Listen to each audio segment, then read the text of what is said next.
On March 30th, 2025, authorities in Alexandria, Louisiana responded to a quiet residential street following a report of a domestic disturbance. Inside a single-story home on Murd Drive, they found the bodies of 38-year-old Shaterrica Smith and her husband, 42-year-old Tracy Johnson. The scene pointed to a murder-suicide. Shaterrica had been shot multiple times. Tracy was found nearby with a self-inflicted gunshot wound. The weapon was recovered at the scene.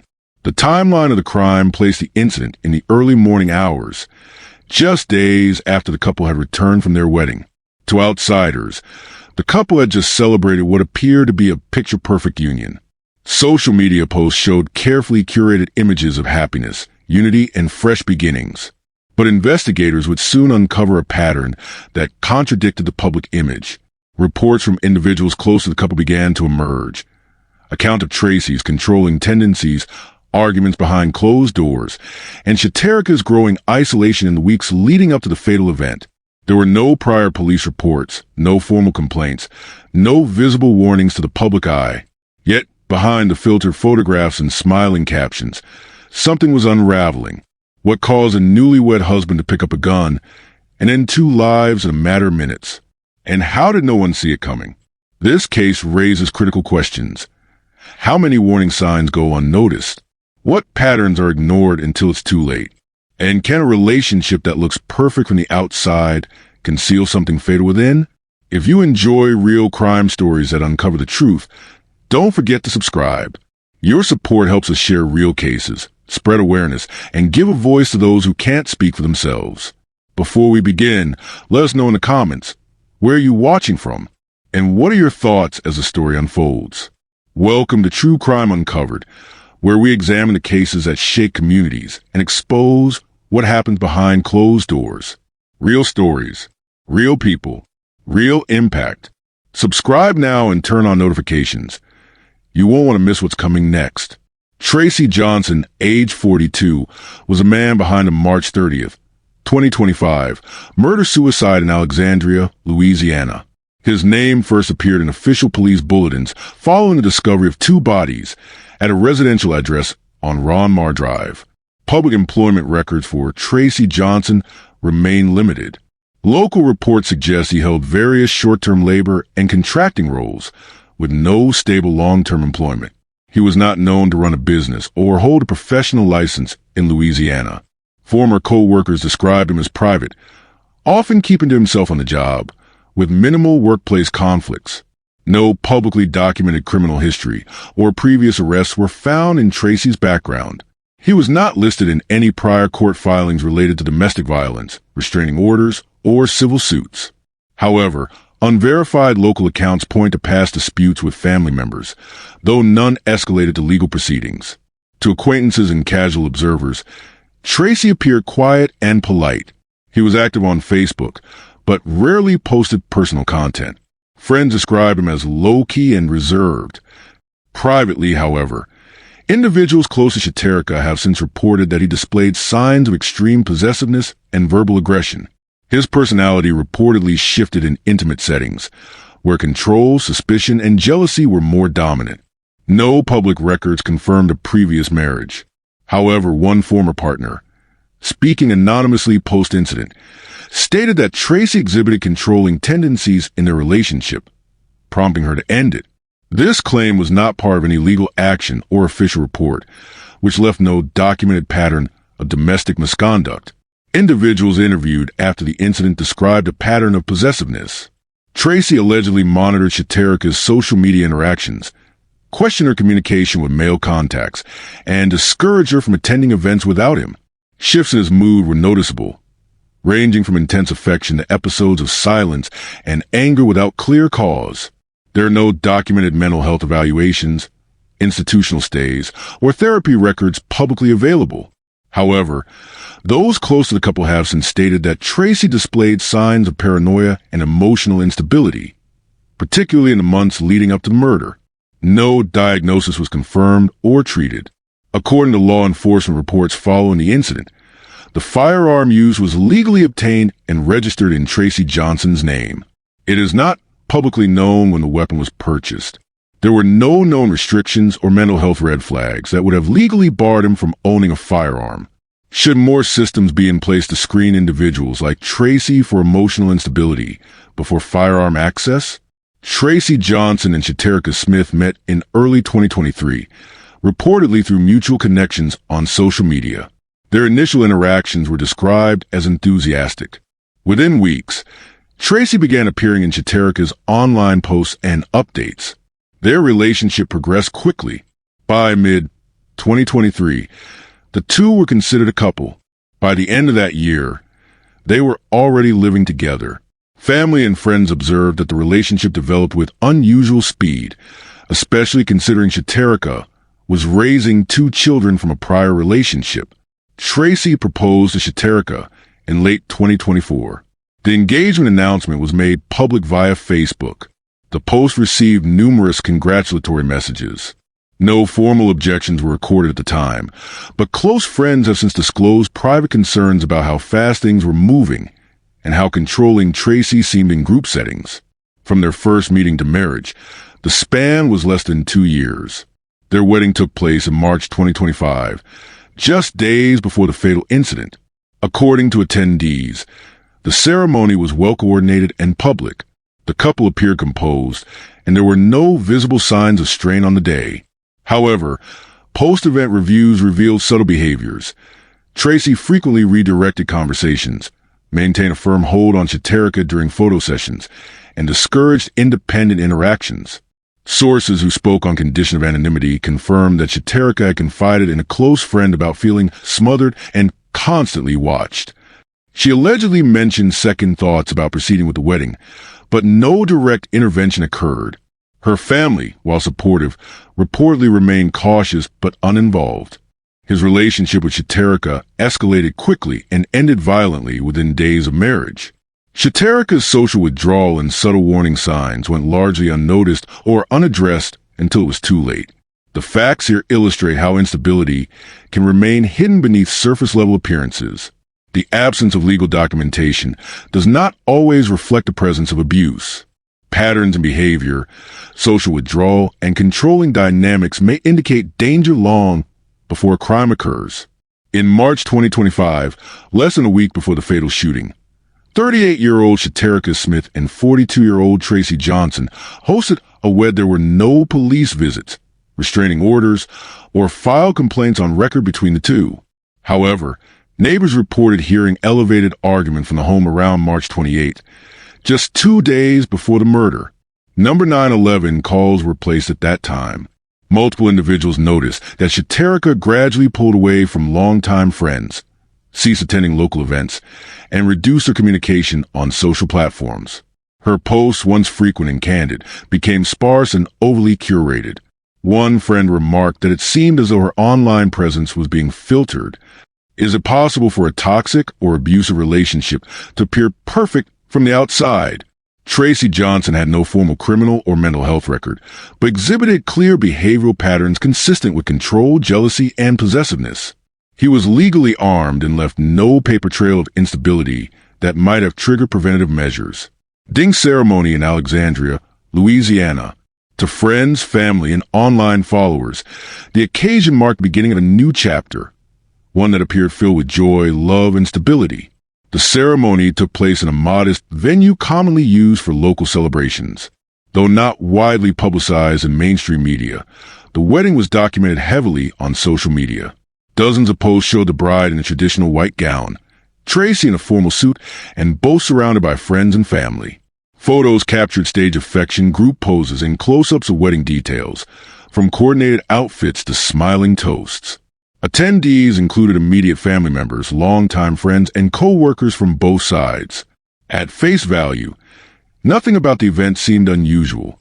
However, a few individuals later came forward anonymously, noting that Tracy appeared rigid and overly watchful during interactions involving Shaterrica.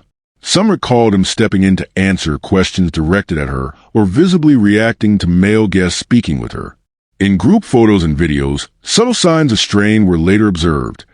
Forced smiles, minimal eye contact, and moments where Shaterrica seemed physically distant from Tracy in unposed shots. While these details drew no concern at the time, they became points of analysis after the tragedy. No honeymoon was confirmed. The couple reportedly returned home within a day or two of the wedding. Some suggested it was due to financial constraints. Others claimed Tracy did not want to travel. Regardless of the reason, the lack of a traditional honeymoon further removed them from a typical post-wedding experience. Have you ever attended a wedding where something felt off despite the smiles and celebration? What followed after the wedding was a sharp and rapid decline in the couple's dynamic, one that, in hindsight, had been building up long before the ceremony. Reports began surfacing from individuals close to the couple, describing Tracy's increasingly possessive and controlling behavior. Shortly after returning from the wedding, Tracy reportedly began accusing Shaterrica of hiding communications with men from her past. According to friends, he demanded access to her phone and social media accounts and would question her about every call or message. In private conversations with close contacts, Shaterrica allegedly expressed frustration over what she described as Tracy's constant monitoring. Arguments became frequent. Neighbors in the Murd Drive area later told investigators and local reporters that loud verbal altercations were heard from the home multiple times within days of the wedding. The most disturbing incident occurred on March 28, 2 days before the murder-suicide. One neighbor recounted hearing shouting, items being thrown, and doors slamming repeatedly between 11 p.m. and 1 a.m.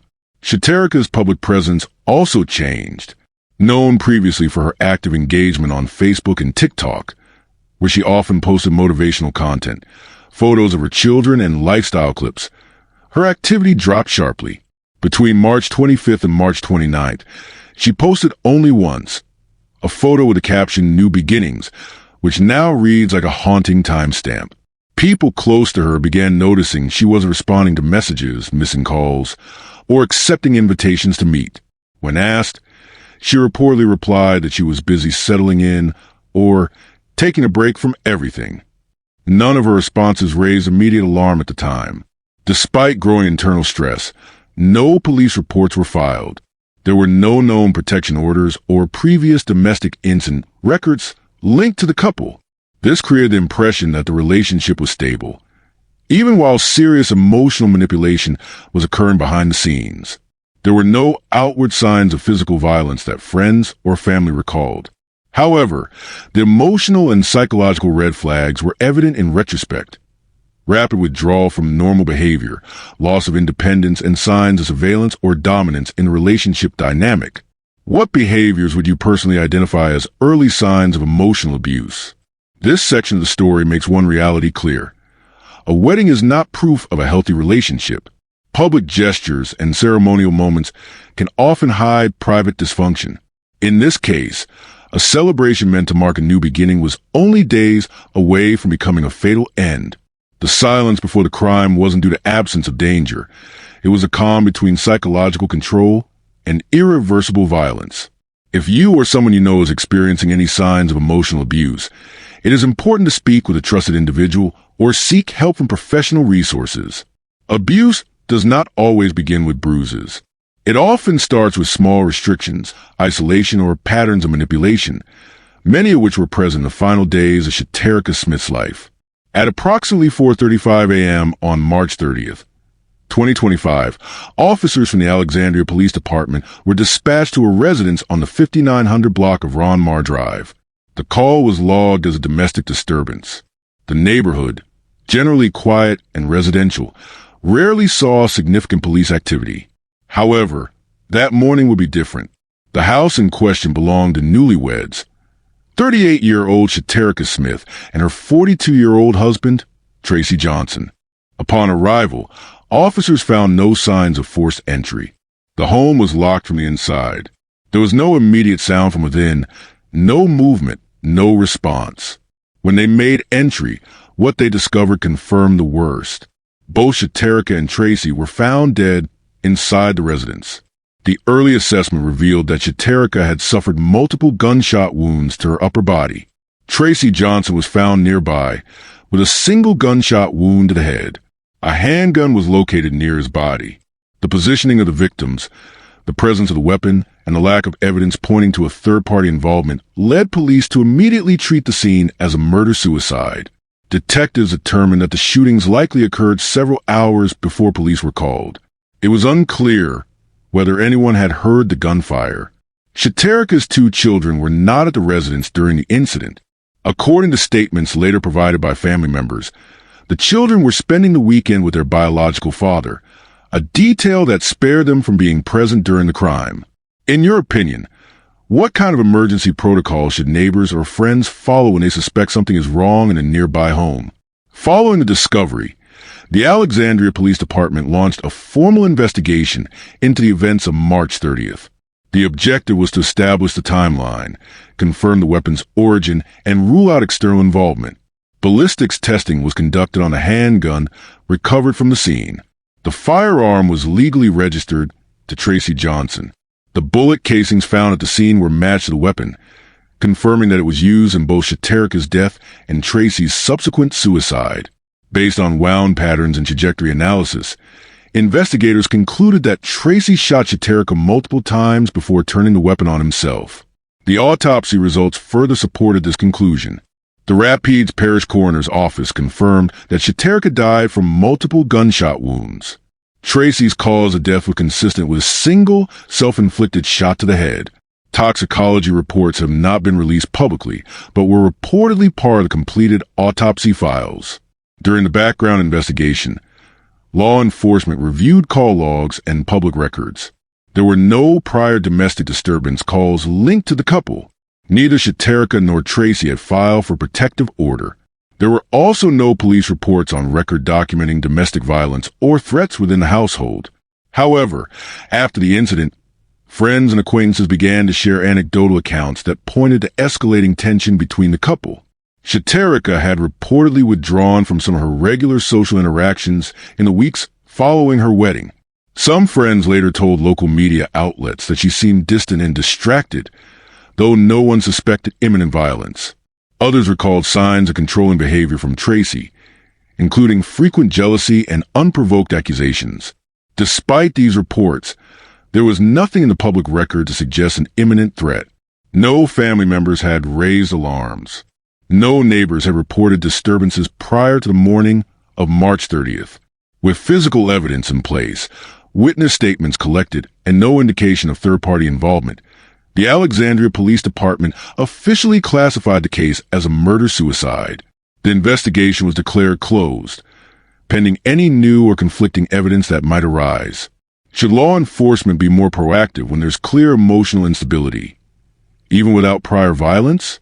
This case highlights a pattern that is not uncommon in domestic homicide cases: the absence of formal complaints or visible warning signs before a sudden, violent outcome. While many people look for physical indicators or prior reports to predict violence, emotional and psychological instability often go unrecorded and unacknowledged until after tragedy occurs. The lack of prior calls or protective measures in Shaterrica Smith's case left law enforcement with no opportunity to intervene before the fatal event.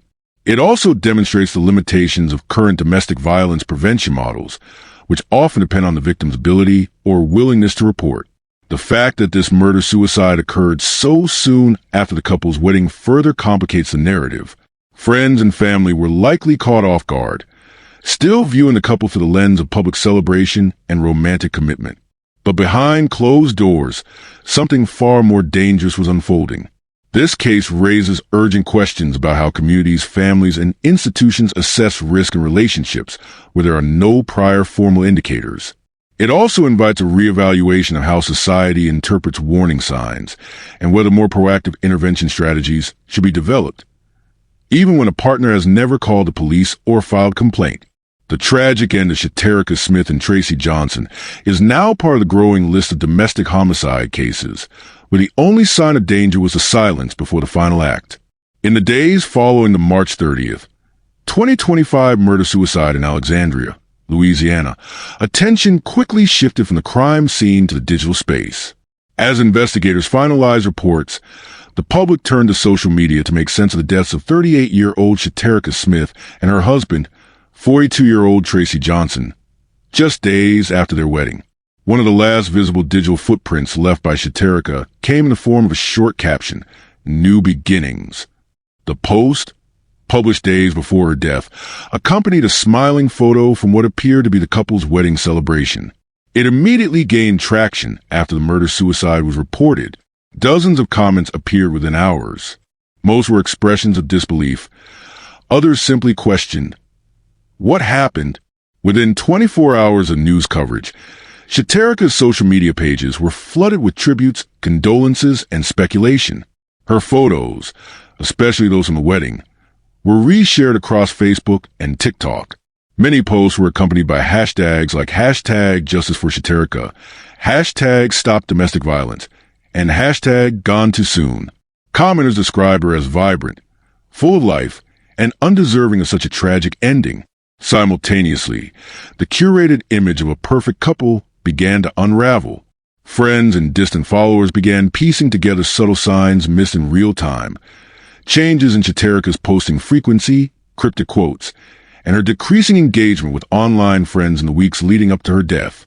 Messages that were once seen as cheerful were now reinterpreted under a different lens. While Shaterrica's online presence remained visible, Tracy Johnson's accounts were either deleted or deactivated shortly after the incident. Whether this was done by him in the final days or by family members remains unclear. The absence of his digital footprint stood in contrast to the growing conversation about his behavior behind closed doors. Some users began posting personal anecdotes alleging that Tracy exhibited possessive and controlling tendencies. None of these were previously documented or reported to law enforcement. Mutual friends of the couple posted reactions filled with confusion and shock. A recurring sentiment was regret.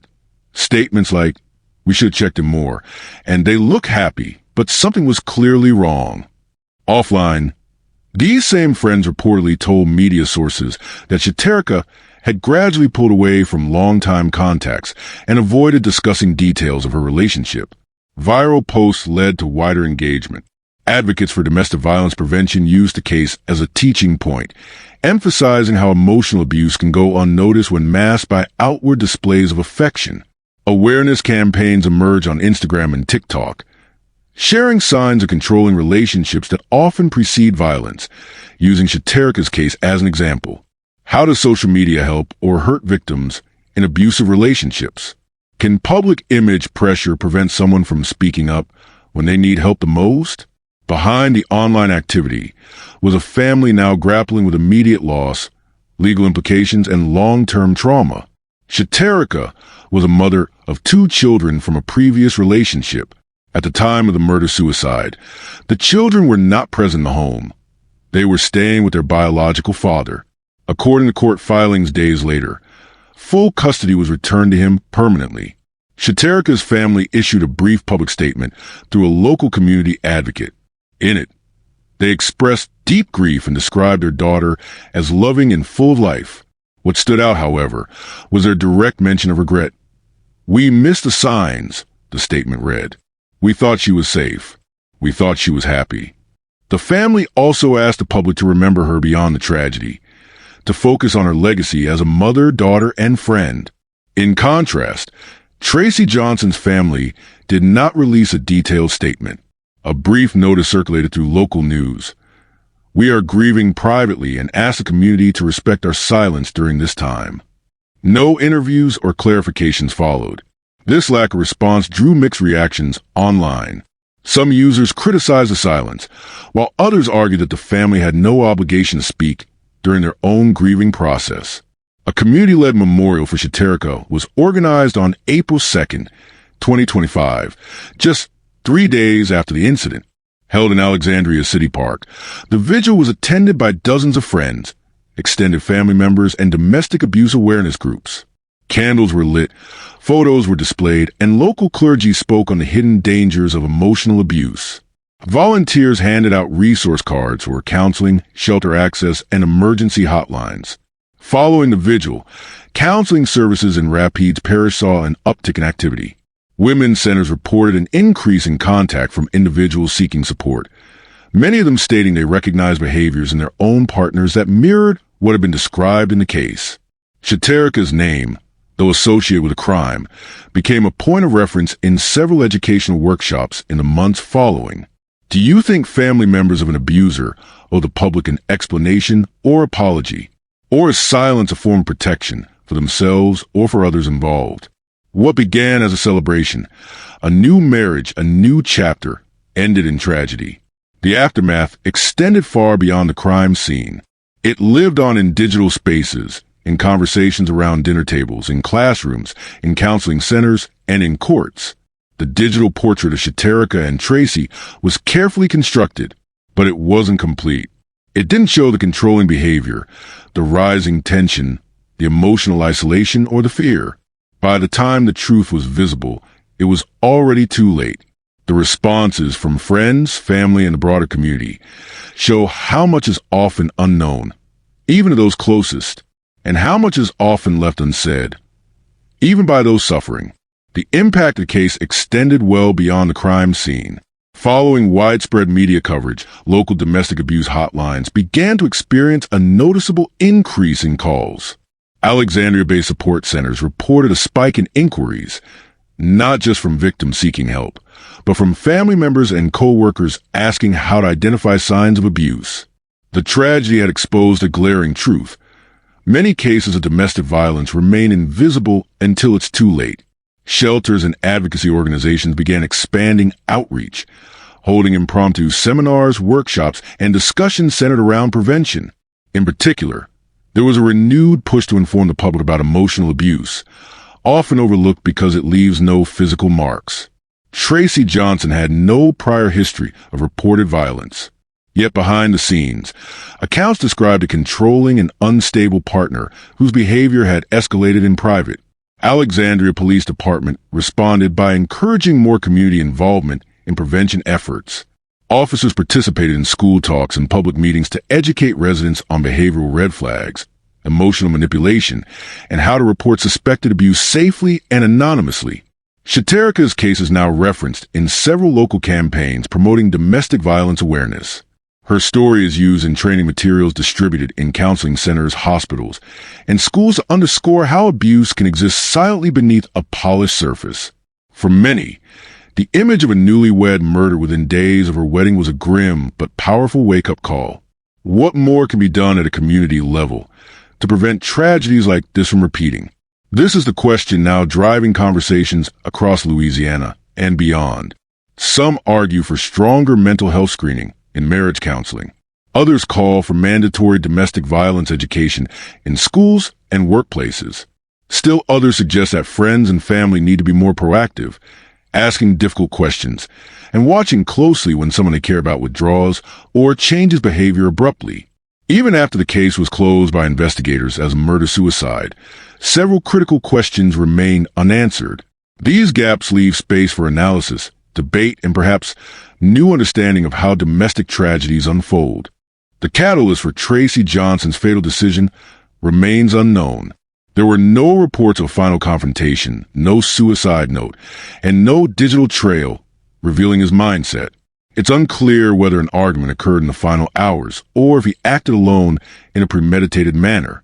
Without direct evidence, the motive is left to speculation, something that complicates both closure and prevention. While no formal complaints or police records were found, it's possible that abuse occurred but went undocumented. According to national statistics, many victims never report their abusers, particularly when the abuse is psychological, intermittent, or carried out in private. Close friends of Shaterrica mentioned that she had begun to isolate, communicate less, and appeared emotionally distant in the final weeks. These changes could point to internal struggles that were never openly shared. One of the more disturbing theories revolves around whether Shaterrica had intentions to exit the relationship. Some speculate that Tracy might have sensed her detachment and acted out of fear of abandonment or loss of control, patterns often observed in controlling partners. There is no public record of her seeking legal assistance or shelter placement. However, in many cases, victims avoid leaving because they fear escalation, a fear that, tragically, may have been justified in her case. Testimonies gathered after the incident revealed that those closest to the couple noticed subtle behavioral changes. Friends described Tracy as increasingly possessive. Some said Shaterrica began avoiding group outings or stopped responding to calls. A neighbor reported loud arguments days before the murder-suicide. These indicators, while not conclusive, are often seen in abusive dynamics. The question remains, could more have been done to intervene?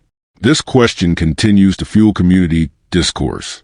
Mental health professionals emphasize that interventions are only effective when signs are detected early and when there's willingness to seek help. In cases where the abuser conceals their behavior or the victim remains silent, external systems have limited access. However, critics argue that routine screening and healthcare visits, stronger gun control measures for unstable individuals, and better education on recognizing early abuse patterns could reduce risks. The murder-suicide of Shaterrica Smith and Tracy Johnson serves as a case study in how domestic violence can escalate rapidly and fatally, even in relationships that appear stable from the outside. It has spurred a renewed call for public vigilance, better education, and stronger support systems. But the lingering questions show how much remains unknown, and how many layers of abuse go unseen until it's too late. Think about the people in your life, your co-workers, friends, family. If someone you know suddenly withdrew or seemed emotionally different, would you know what to say or how to help? Could one conversation make a difference? This isn't just a story about what happened. It's a question about what could have been done differently, and whether next time someone will act before it's too late. The murder-suicide of 38-year-old Shaterrica Smith and her husband, 42-year-old Tracy Johnson, has become more than just a tragic event. It now serves as a clear example of how emotional abuse, instability, and unchecked behavior can end in irreversible consequences. Analyzing the details surrounding this case provides critical lessons, not just for individuals, but for entire communities. When looking at what went wrong and what was missed, 5 key areas emerge. There were no reported incidents of physical violence between Shaterrica Smith and Tracy Johnson prior to the fatal morning of March 30th, 2025. No restraining orders, no prior police calls, and no official documentation of any threats. Yet, several close associates later described Tracy as possessive, jealous, and quick to anger. Shaterrica had reportedly withdrawn from her usual social circles after getting involved with him. Emotional abuse does not always show up in medical reports or legal paperwork. It often manifests as manipulation, isolation, repeated accusations, and controlling behavior. In many cases, the person experiencing it may not even recognize it as abuse, especially when physical harm hasn't occurred. This case shows how emotional and psychological control, when left unaddressed, can build into something far more dangerous over time. Shaterrica and Tracy's relationship advanced quickly. Within a year of meeting, they were engaged. They married in March 2025. Just days later, they were both dead. Rapidly escalating relationships can be a red flag. Not always, but often enough to warrant attention. In situations where emotional dependence, control, or insecurity is present, a fast-moving relationship allows fewer opportunities for outsiders to notice warning signs. It also creates an emotional momentum that makes it harder for either party to step back or reassess once problems start to emerge. In this case, despite potential second thoughts before the wedding, Shaterrica moved forward. By the time she may have realized the situation was dangerous, it was already too late. In the weeks leading up to the wedding, Shaterrica's social media profile showed celebration, love, and new beginnings. Her final post before her death was captioned, "New Beginnings." Pictures of the wedding were widely shared, and comments poured in praising the couple. But the image presented online did not match the reality unfolding behind closed doors. Friends later stated that she had become distant. Neighbors heard arguments. There were signs of stress, but none of them appeared in the digital version of the relationship. Social media often provides a filtered version of life. This case illustrates the danger in assuming that online happiness reflects real-life stability. It also raises a question: how many cries for help go unnoticed because they're hidden behind smiles and captions? One major takeaway from this case is the importance of awareness, not just for individuals, but for the people around them. Friends, family members, co-workers, neighbors, many of them noticed small changes in Shaterrica's behavior. But without clear signs of physical abuse, and in the absence of a visible threat, no one intervened.